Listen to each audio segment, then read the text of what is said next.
And don't forget, please, practice makes perfect. So that's the only way to learn English. And excuse me, teacher, I'm sorry to bother you. I have a question. Oh, Alex, what's that question you want to make? Tell me. Yeah, thank you. What happens is that I'm having trouble improving my English. Well, you're not bad. In fact, you did well in the last exam. What's the matter? Probably. But it's not enough. I mean, I need to improve my English soon. I have already told you. You only need to practice. That way, you'll improve your language skills. What happens is that I need to get better job, and I need to speak very good English for that. Please, I need your help. I can listen and understand, but I can't speak fluently. I see. Well, it comes with the time, but I guess I can give you some tips. Are you taking notes of new vocabulary we learn here in the class every day? I do. But that doesn't work for me. I take notes of all the new words, but then I don't use them. Then that's what you're doing wrong. It's not just about taking notes, Alex. You need to use those new words you wrote. If you don't, then what good is that? Work on building your vocabulary every day by choosing new words. Those new words. Repeat each word over and over to reinforce the memory of those new words. I'll give you one example. Imagine you've learned the word house today. Then use it in a sentence. My house is beautiful, for example. Associate this new word with other words. Yeah, I remember. You told us something about that last time. Associate new vocabulary. Exactly. That's the best way to learn new words in English. You know, people think translating a word is enough, but it's useless if you're not able to use that new word. That's why you have to incorporate that new vocabulary to your own life. Real life. I think I get it. It's not enough to know what something means. I mean a word. If we don't use it, we will forget that word we have learned. Right? Is that correct? That's right. That's how you get to speak advanced English. Learning new words and using them in your real life. Please, never forget this tip. T is important. Wow. That's an excellent tip, Mr. Steve. I need more. Please. More tips. Well, another thing that worked for me was to surround yourself with English. And you don't need to be in an English-speaking country to surround yourself with English. Find ways to make English part of your everyday life. At home. Like writing your shopping list, reading the newspaper, listening to the radio, writing a diary in English. That worked for me. Or listening to English on your cell phone while traveling to work. Videos, podcasts, etc. Yeah, I do that every day. I listen to video on YouTube to improve my listening skills. That's great. But sometimes it's not enough. You need to listen and pay attention. If you don't understand a new word or phrase, then take notes of that and start using it. I've already told you that in the first tip. Oh, you can also make English friends. English friends? You mean people who speak English, or who want to speak English. It can be both of them. The idea is to get friends with your same goals, the same objectives. That way, you will help each other to improve your English by practicing and correcting your friends. I see. But I told my friends to practice last time, and they were motivated at first. But then, I know. That also happened to me. They're motivated at first, but then they give up. And that's normal. Because this is not something easy to do. It takes hard work. And not all of our friends are as motivated as we are. Alex, keep that on mind.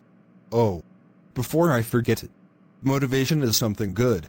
But it's not everything. Being motivated is good to start doing something. But you can't be motivated all the time.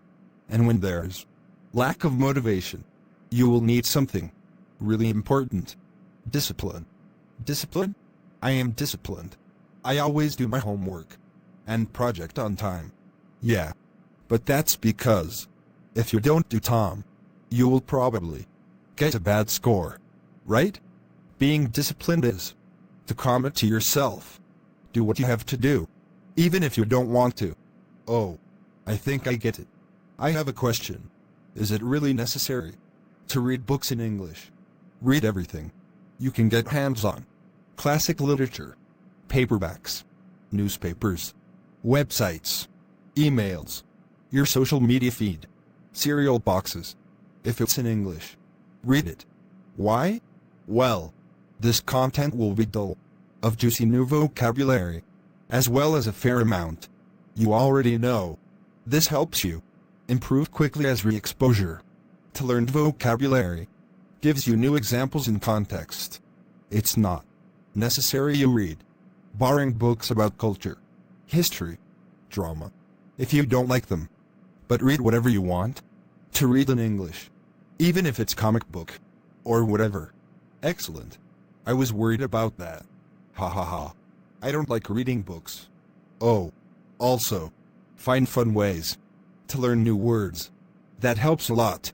Not everyone learns in the same way. You know, some people like to read, others watch videos. If you like singing, then look up the words for your favorite English songs, rock, ballads, etc.